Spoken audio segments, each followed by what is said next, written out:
Hey everybody!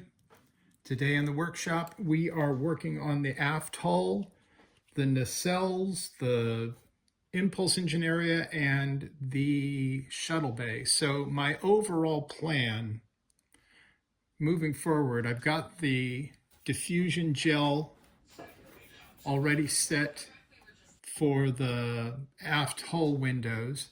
I put in some pegs, glued in some pegs to elevate these white LED strips, which are going to illuminate these windows.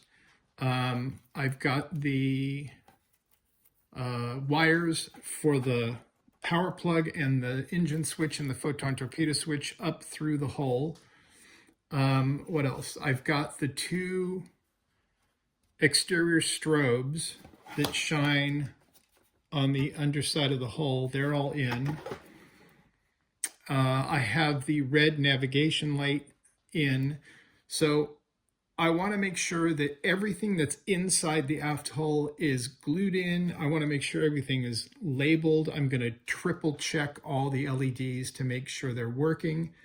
And then we're going to button up the aft hull so I can bring all of the wires up through the holes. I can put the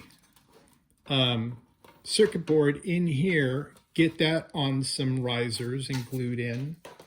And then I can start to do some of the permanent wiring and use the liquid electrical tape to secure all those permanent connections, because I've been connecting them to test them and then taking them apart and so on and so forth. I want to get everything put in permanently, because once I have the aft hull buttoned up, I can glue on the nacelles on either side, and then we can get the boom cemented in the front, get the rest of the wiring in, and then we're on to painting, which is one of the parts I'm looking forward to. So let's get started.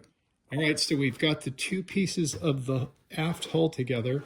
I was able to get all the wires pulled back through on both, for the, the wires that are going up through the pole, and all the rest of the wires for the lighting in the secondary hull, the aft hull. Everything went together super easy.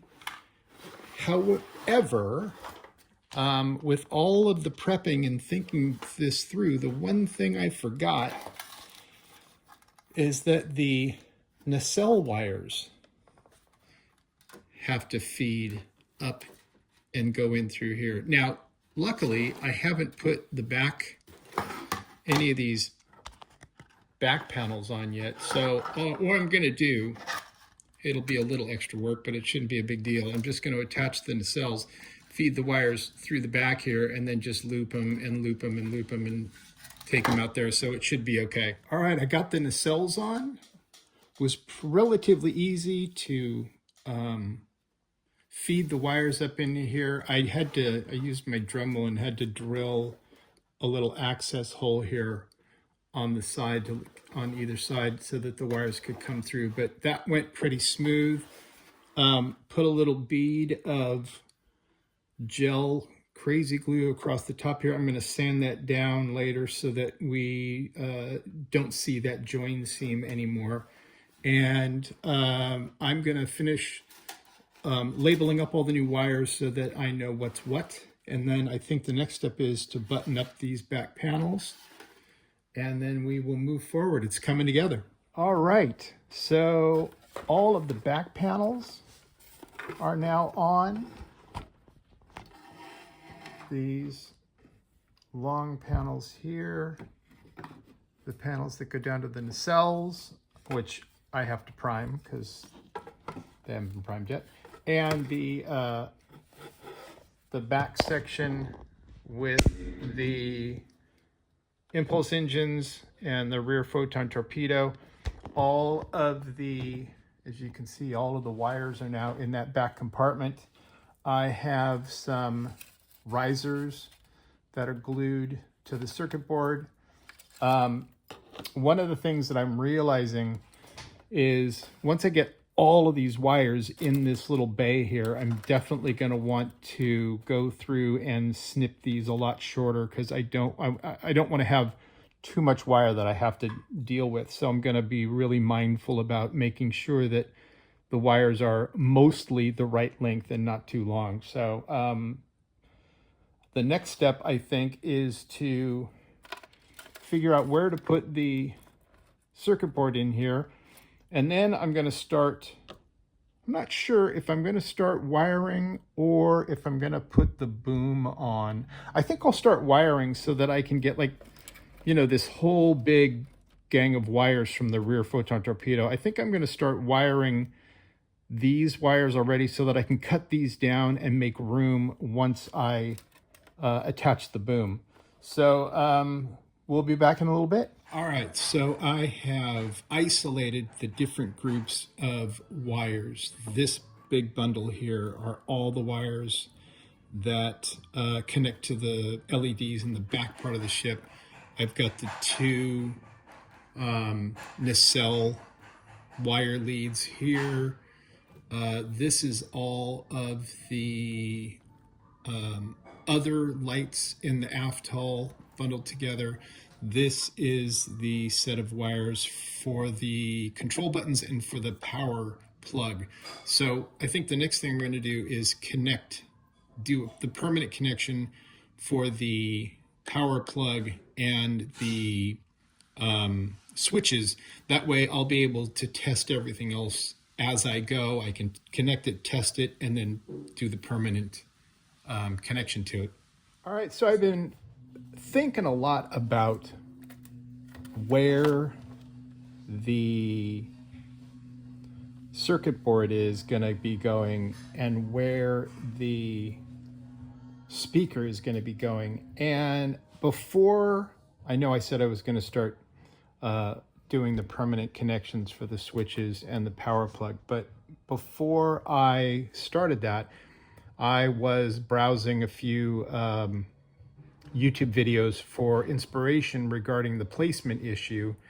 And it occurred to me that I can cut part of this decking out. So long story short, I think what I'm going to do is this back area here. I think I'm going to cut this part of this tray out. That will lower the position of the speaker, because I think the best place for the PC board is right up front.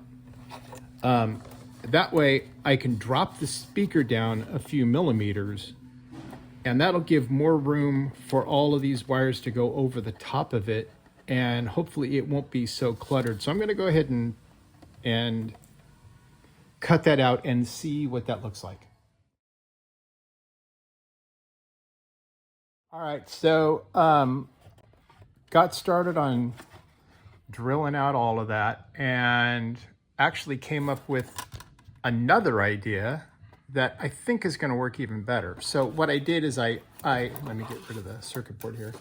And I'm going to clean up this line right now. It's kind of jagged, but I took the floor out, and then it still wasn't very deep. So what I decided to do was take this side of the wall out, and I'm going to put the speaker just offset right in here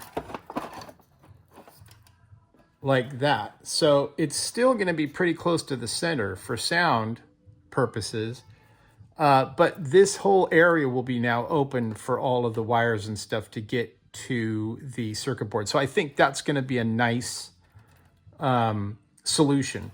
So I'm going to get some risers put on the speaker, and then I'll get that glued in on the side, and then I'll glue in the circuit board, and we can start wiring stuff up permanently. So I wanted to take a second and kind of give you my my takeaway or my teachable moment from all of this. What I would have done. What I would have done differently. So anybody who might be watching this who isn't to this stage yet, maybe you can, take a little bit from this. But this model was designed for lighting, but it was designed for the lighting kit for polar lights, which just has the little box that fits right in here. It's got a battery that goes in it, and all of the LEDs connect to it. Wasn't necessarily designed for the Tenna Controls kit, which has the circuit board and the speaker. So What I think I would have done differently, knowing what I know now, is I would have just taken this whole tray completely out, right? So that gives me the entire floor area to put the circuit board, the speaker, everything's got room, and it would probably have been easier in the long run, but it's still going to look perfect and it's still going to light up and I'm still going to be super happy with it and, you know, live and learn. So we're moving forward. Okay, so here is the impulse engine housing. This is all together. The two side pods are on. All of the lighting is in and ready to go. I've been trying to be very mindful about, especially with the clear parts, about painting the top stuff first so that I can just mask it. And I don't have to do something ridiculous like try and mask each of these bits. So I gave this part a primer coat of matte black, and then I used the Tamiya NATO black to give it another coat to just make it not quite so absolute black, but give it a nice look. Now, I think these two side areas are going to be a different color, but at least I've got the grill done, and that way I could put the section with the LEDs and the red clear bit in there. So this is all ready to go. And the next step with this part is to get the shuttle bay put in. Okay, so in the last video, I promised a section of this video dedicated to the shuttle bay, and here it is, the semi-finished shuttle bay. It's already attached to the face. Had a pretty easy time with this. The brass parts came together very easily. The decal from HDA Model Works took a little bit of time, but it was relatively easy to put on, and I love the way it looks. I really like all the texture on the floor of the shuttle and the detail with the walls. They did a super, super good job with this decal and the decal for the ceiling as well. So this is, like I said, this is semi-assembled because I still need to put the top on. I figured out a way to light this with some red LEDs going through the perforations on the top, and the shuttle bay looks awesome, like they're in a red alert status. It looks very cool. Also wanted to show off the shuttles.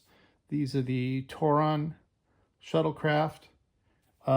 Wasn't sure exactly what the name of this guy is. Maybe you guys can help me. But for the main body color, I used Tamiya JA Green XF13.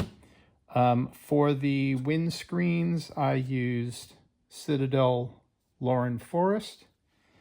For the pin highlighting along the top edges, I used Strachan Green. And for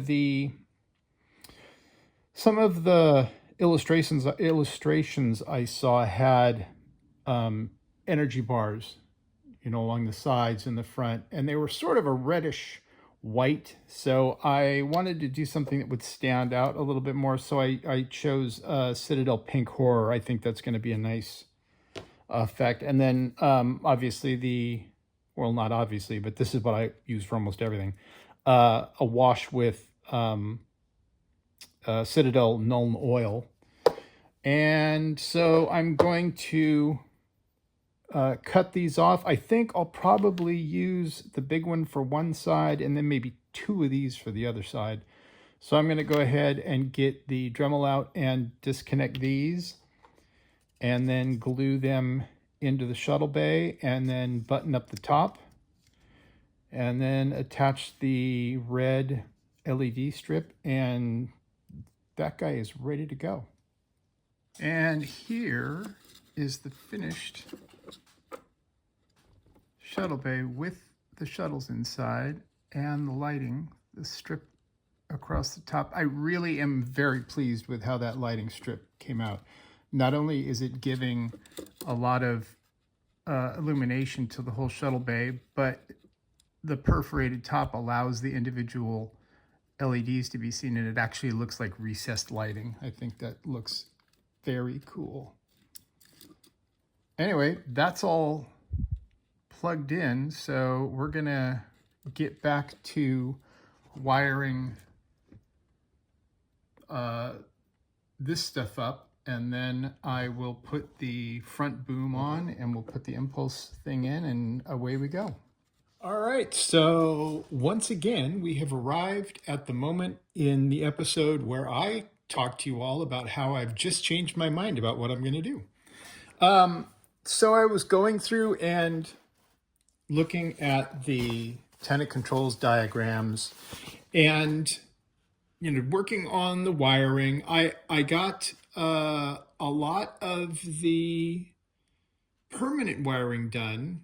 Mostly it was the positive side of each of the LEDs. I got a bunch of those permanently soldered in, ready to go.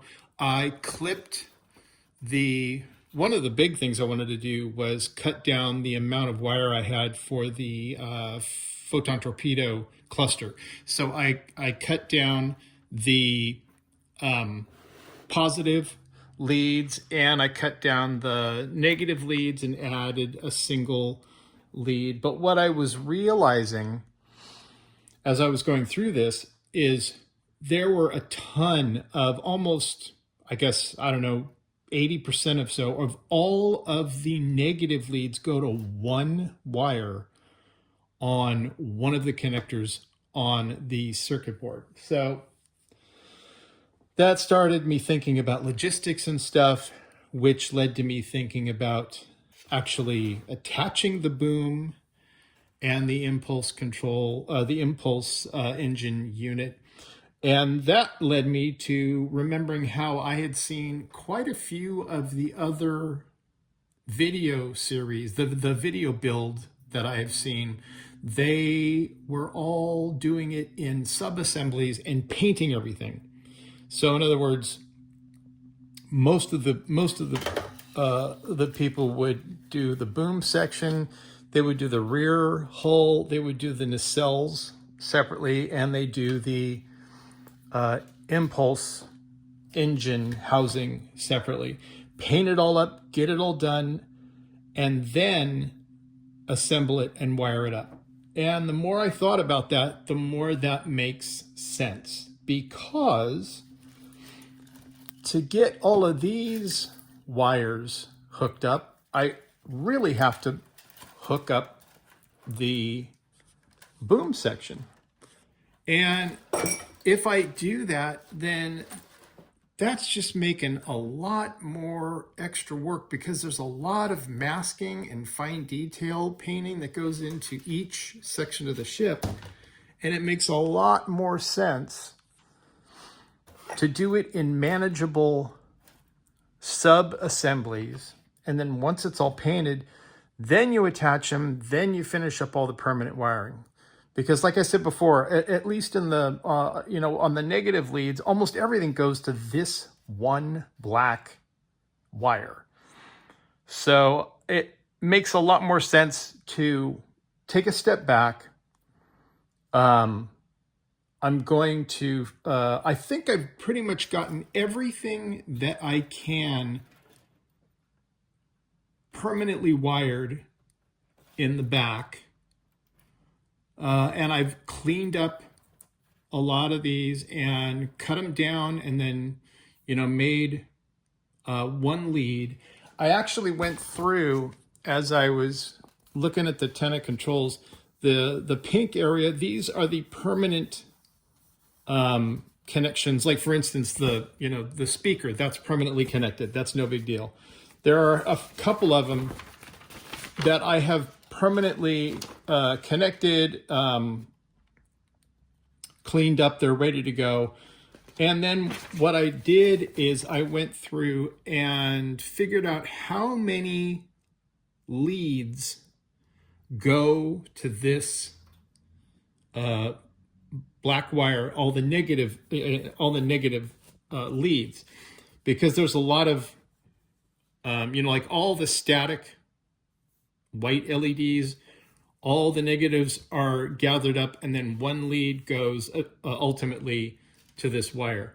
So I think I figured out there's like 6, 1, 2, 3, 4, 5, 6. Yeah, so I think what I'll do is I'll just put 6 leads off of this one, and then those will be ready to accept all of the clusters of the negatives that are going to come into it. And then I am going to figure out my paint scheme and start painting. I've put extensions on all of these wires, so I have plenty of real estate to deal with, so I don't cut things too short. Everything, I double checked the wiring. I went through once again and tested everything to make sure it's still working, because that's my big fear, is that I'm going to be yanking on something and it'll disconnect at the source, and then I'm kind of screwed. But everything in the I put the top and the bottom of the boom together, so that's all done. This is a complete subassembly. The aft hull with the 2 nacelles is one subassembly, and all the pieces of the impulse engine. And I just have to put the windows here and put the windows on the officer's lounge. But the impulse engine housing and the shuttle bay are all together, and they're one subassembly. So I'm really dealing with just 3 subassemblies. So that should be easy to deal with. I feel like once this is all painted, and obviously I'm going to gather these all up and tape them or something, just so they're all out of the way while I'm doing the painting. But once these 3 are all painted, then I can actually attach this, feed the wires through, and then it makes it a lot easier to just find the right wires, connect them, and it's all done. So that is my plan. So the next video is going to be me going through the process of discovering the colors and right colors and things that I'm going to use and actually start doing the painting. I've gotten some really good ideas from seeing some other people's photos of their builds. So I'm going to be fooling around with different paint schemes and deciding on the colors I want to use, and then actually starting to put paint on the model, which is going to be really exciting. So anyway, I look forward to seeing you guys all. Thank you for following this far, and I will see you in the next video. Take care.